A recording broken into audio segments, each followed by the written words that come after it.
kenaikan PPN ini kalau kita kalkulasi sebenarnya kan, tidak terlalu besar ya, hanya 1% dari fee, transaksi ya, bukan dari nilai transaksi, tapi dari fee transaksi.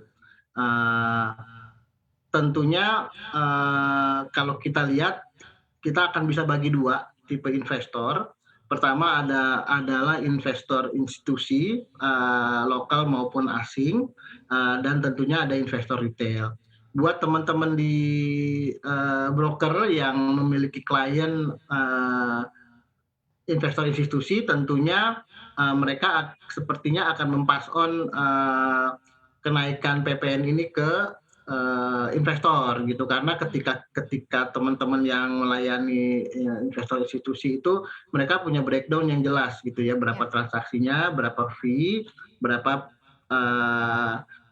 PPh-nya, berapa PPN-nya. Jadi ketika ada kenaikan PPN akan dengan mudah disosialisasikan ini karena kebijakan pemerintah, tentunya akan di-adjust. Jadi dalam hal ini investor institusi yang akan menanggung kenaikannya ini. Nah, sementara kalau yang tadi, Mbak Maria sampaikan, ada beberapa broker yang, mengabsorb gitu ya kenaikan PPN-nya ini biasanya buat investor retail, di mana Oke. negosiasi antara broker dengan investor retail itu biasanya bentuk fee-nya all in gitu ya, fee-nya 0,043% gitu. Nah, Mhm. nggak ada karena nasabah retail nggak terlalu peduli breakdown-nya apa yang dia bayar. Mereka cuma kalkulasi, oh biaya fee atas transaksi sebesar ini. Nah, untuk memudahkan tentunya, teman-teman broker yang melayani nasabah investor sementara akan mengabsorb dulu gitu ya, sehingga tidak ada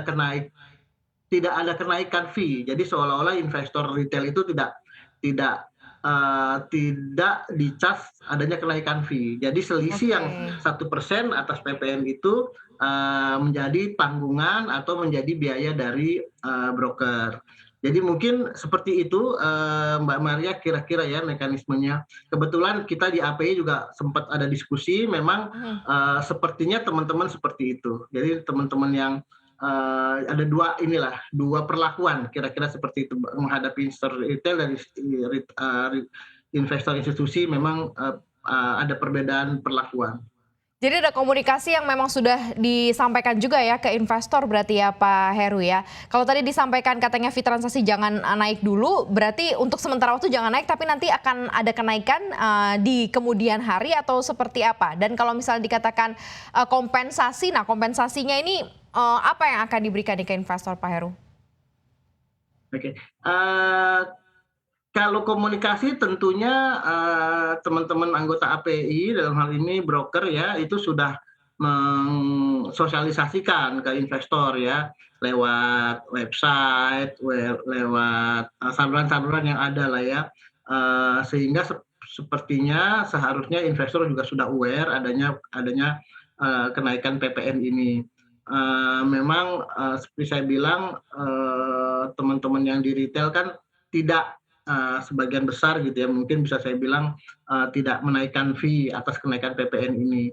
Nah, kalau pertanyaannya apakah kemudian hari akan dinaikkan atau di-charge ke nasabah, itu nanti lebih kepada putusan bisnis masing-masing broker gitu ya. Hmm. Kalau saat ini sepertinya semua broker yang melayani nasabah retail masih sepakat untuk mengabsorb gitu ya. Apakah nanti ke depan, karena kan kalau nggak salah, berdasarkan Omnibus Law, PPN ini akan naik gradual gitu ya. Tahun 2002 nanti naik lagi 2004 atau 2005 kalau nggak salah gitu ya.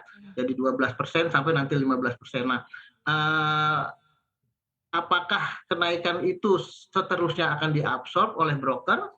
Apakah itu nanti akan di-pass through ke nasabah retail? Itu tentunya akan menjadi, strategi bisnis dari masing-masing broker gitu ya. Eee jadi putusannya ini udah jadi putusan bisnis gitu ya, buat putusan strategi bisnis masing-masing broker.